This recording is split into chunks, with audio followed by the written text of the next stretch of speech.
I'm Maria Menounos, and you're tuned in to AfterBuzz TV, the ESPN of TV talk. Now, let the buzz begin.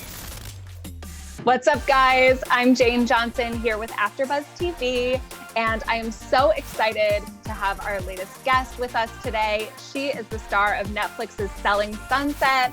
So happy to have you here, guys. It's Amanza Smith. Thank you, Amanza Smith. It's Amanza. I think I've actually called myself Amanda at one point or another. It just rolls off the tongue easier, so I'm used to it. You know what's so funny is your name is so iconic that I have not once yet called you Amanda until now. Because Amanza is so exciting. Have you ever met anyone else with the name Amanza? Well, I was named after my grandmother, and she's not with us any longer, but she was Granny Manza. And when I was a kid, I thought it was such a weird name because I was already the only Black kid in my school. And then my name was also Amanza. I was like, eh. So they called me Mandy. Like my whole life growing up, they called me Mandy, which makes no sense because if anything, it should have been Manzi. But I was Mandy for a while and a long while. Then when my grandmother passed away, I was like, I want to like carry on the name, and it was unique. And now here I am. It's Amanza.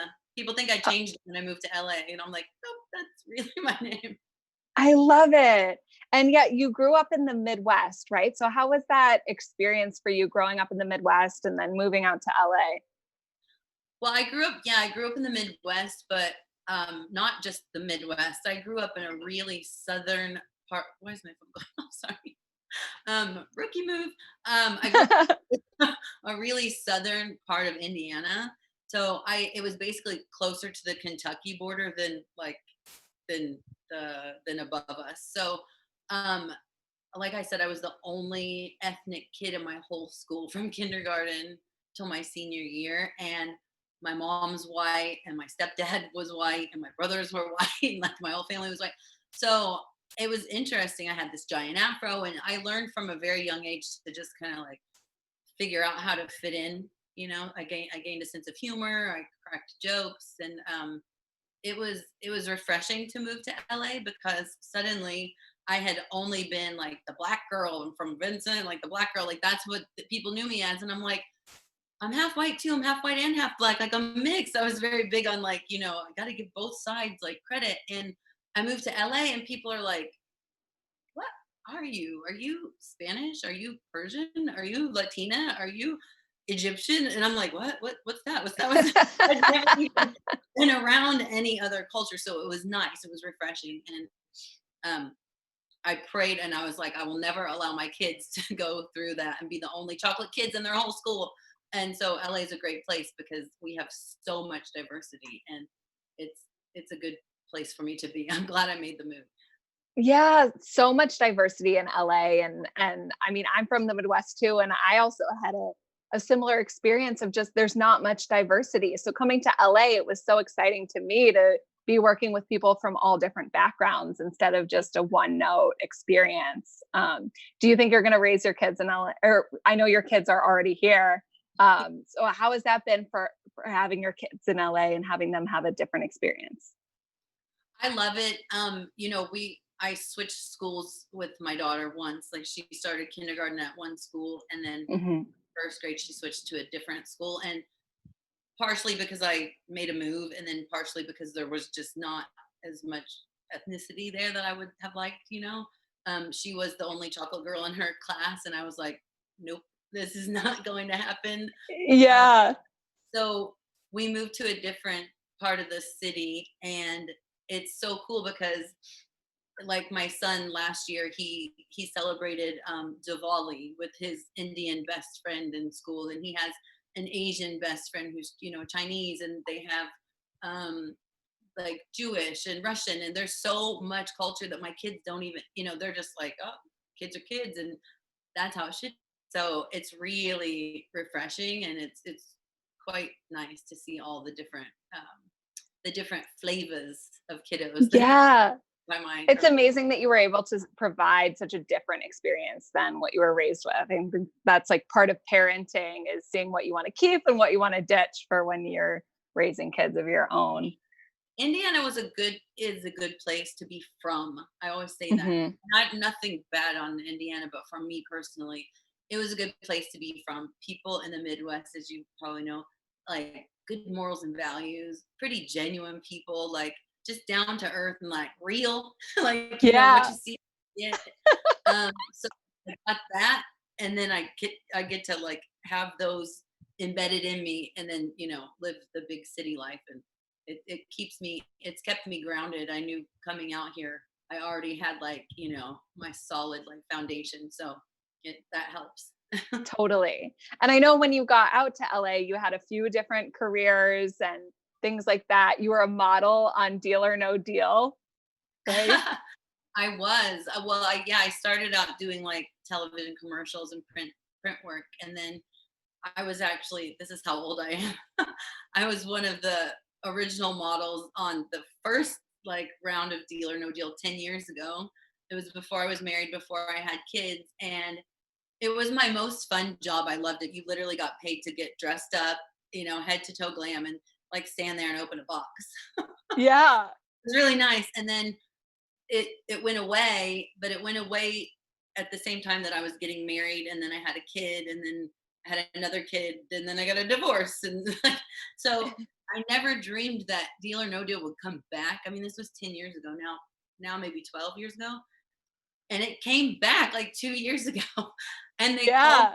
They were like, "Would you want to, audition to be back on the show?" And I'm like, what are you guys to be okay? And so they did. They had castings in New York, LA, Miami, and uh no, New York, LA, Miami. 20,000 girls submitted, or their agencies submitted Oh them, my gosh. and I was one of the 3 originals that they chose to be a part of the pyramid. And I got to Orlando when we were shooting. I was literally old enough to be half of their moms. Like the youngest one was 19, and I was like, it was just so bizarre and surreal. But That's hilarious. thanks I know. God, black don't crack. Yes. Chrissy Teigen recently tweeted that she was also a Deal or No Deal model. Did you work alongside her? I didn't, and I love her. I love her personality. Yeah. And I think she even, her caption, I actually like commented. She doesn't know me from Adam. She's probably like, whatever. She gets a bajillion. But I was like, maybe she'll see it. I was a Deal or No Deal girl too, Chrissy. And yes, it is very confusing what face to make when you open up your case. And had one job, and you have to make this face, and it has to make sense with the game. And a lot of times, you kind of zone out and you don't really know what's going on, and you just like, I made the same face like pretty much every time. And my best friend makes fun of me. She's like, if we did a montage, I would open it and I'm like, the cheesy like face. That's so good. It's a safe go-to. That's amazing. And I'm sure Chrissy Teigen saw it because I bet she watches Selling Sunset. She's a big reality fan, so I I'm hope sure. so. She's so funny. Yeah, her career has done well since Deal or No Deal. So Totally. So you were in interior design, staging houses, and then you ended up segueing into being a real estate agent yourself. How was that kind of starting out and coming into this experience, sort of having your first big home listings on the show? Was that true, or was that manufacturing? And like, how did that feel? No, that's absolutely true. Not only did I decided to get my real estate license. Like, look, I've known Jason and Mary and Brett for like 2 decades, as you see on the show. Mhm. And I was, I worked for them, not for them, but I worked with the Oppenheim Group, and I did a lot of their home staging, or when they sell a home and somebody needed design, my friend Amanza, blah, blah. So it just made sense. Jason's like, why don't you get your license? Like, you're here, you're working with us. You could be making so much more money, like Yeah. selling business. So I did it, and then they got the season 2 of the show, and then they wanted me to join the cast, and it was like literally my first open house where I had to go and show a home for the first time was filmed. And like, you can see in the show, the lady's like, how many square feet? And I'm like, like looking at my cheat notes. I mean, I'm sweating bullets. My fro's coming out. I was like, Jesus Christ. Like when you stage a house, it's just me and the furniture in sweatpants. And like I can be like drinking a beer. Oh, not a beer, but like I could be picking my nose. Nobody sees it because it's just me in the house and the furniture. And then suddenly I'm like, I have to answer questions and all these people. And I suffer from like severe anxiety. And so it was a lot. And then I saw the show and I was like, oh my God, it just brought back. I remember that day I literally had like a stiff neck. And the more people would come, I was like, please don't ask me any questions. Like, don't ask got a damn house. It's beautiful. It's got a big door. I don't know. There's the pool. I love when they incorporate the drama into the house showings. That's my favorite. When there's like your other like coworkers coming in to check on you or like show the house at the same time. That's when things really get interesting. I mean,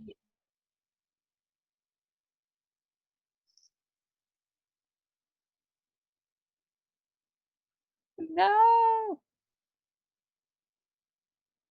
Oh, yeah, yeah.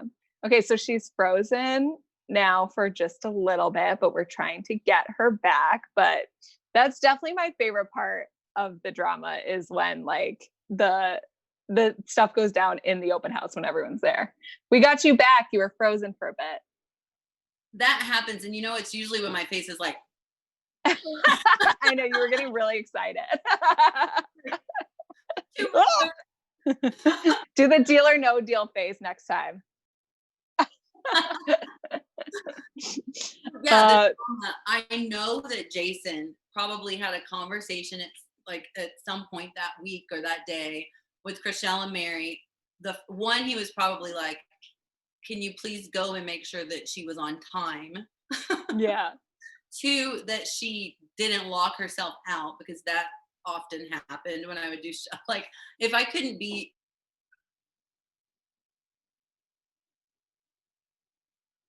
Oh my gosh. The I mean, Wi-Fi again. Okay, there we go. I was the epitome of a rookie. Like he'll get stuck in the deck when I'm walking up to meet this like luxury real estate agent.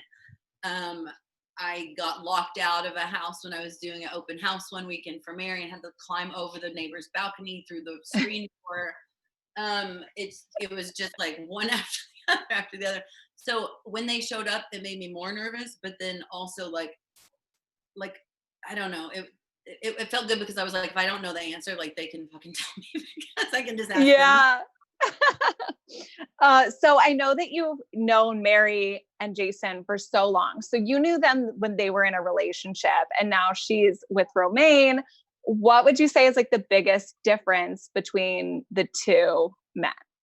Well, first of all, I met Mary and Jason the same year, but not at the same time. So I knew both of them individually. I'm the one that actually introduced those two fools. Wow. Introduced Mary to Jason probably 15 years ago at a barbecue that I had. And then, so they knew who each other were, but we didn't really run in the same circles. Mary, her son was younger then. And I didn't have kids. So we were going out. She was like doing mom stuff. And then what was it, like 4 years ago, I introduced them again. And like literally 2 days later, they're like madly in love. Mary moves from New York. She moves in with Jason. I'm like, what's happening? But it was cool. My two best friends were dating. So I'm the reason for that. You're welcome. The difference between Romaine and Jason? Yeah. Well, they're married now, right? Jason, right. Jason can't commit. That guy's going to be 100 and like still dating. So like sweet as pie, but cannot commit to save his life. So you can see that's why, him and Mary are best friends. Like he could have never been what Romaine is to her. Yeah, totally. And we got to see the wedding on the show. Like, oh, the one that got away. She's the one that got away. I know. And we got to see on the show the beautiful wedding. It was incredible. Yeah, she made a really beautiful bride. Yeah. Sitting in her perfect butt in that gown. So we unfortunately have to start wrapping up, but what is next for you? I know you've been incredible on this season. It's been so great to watch you grow and get your wings as a real estate agent. What do you think is next? Well, I'm getting more comfortable showing houses and selling properties. I actually, and you won't, I don't think you see it on the show, but I actually sold a building at the beginning of this year. So I had one of the highest sales of the year as a rookie. So that was really nice. So I'll continue selling real estate, but I'm also really passionate about my design. And Mhm. I've started a custom furniture line, and I'm really excited to get those pieces out and show people some of my furniture. I started a t-shirt line. I mean, I have ADD, so I can't do one thing. I have to have my hand in like many different projects. But real estate is the base because you can make quite a bit of money, and then I'm hoping to use some of that money to like invest in my other projects and just I want to do it all. That's Well, amazing. I'm gonna have a home goods line. Target, Macy's. One of these days, you just watch Amanza, and you're gonna see it. Yes, I love it. Diversifying those assets, baby. Yeah. Well, it's been so great to chat. Where can we find you, Amanza? So, well, because I have a weird name, it's very easy. I am on Instagram at Amanza Smith, Facebook at Amanza Smith, and Twitter at Amanza Smith. Easy, easy. We love it. And definitely make sure that you guys stream season 2 of Selling Sunset on Netflix. Amanza is incredible. You will love it. I'm Jane Johnson here with AfterBuzz TV, and catch you next time with another Quarantine with the Stars. Bye, guys. Our founder, Kevin Undergaro, and me, Maria Menounos, would like to thank you for tuning in to AfterBuzz TV. Remember, we're not just the first, we're the biggest in the world, and we're the only destination for all your favorite TV shows. Whatever you crave, we've got it. So go to AfterBuzzTV.com and check out our lineup. Buzz you later.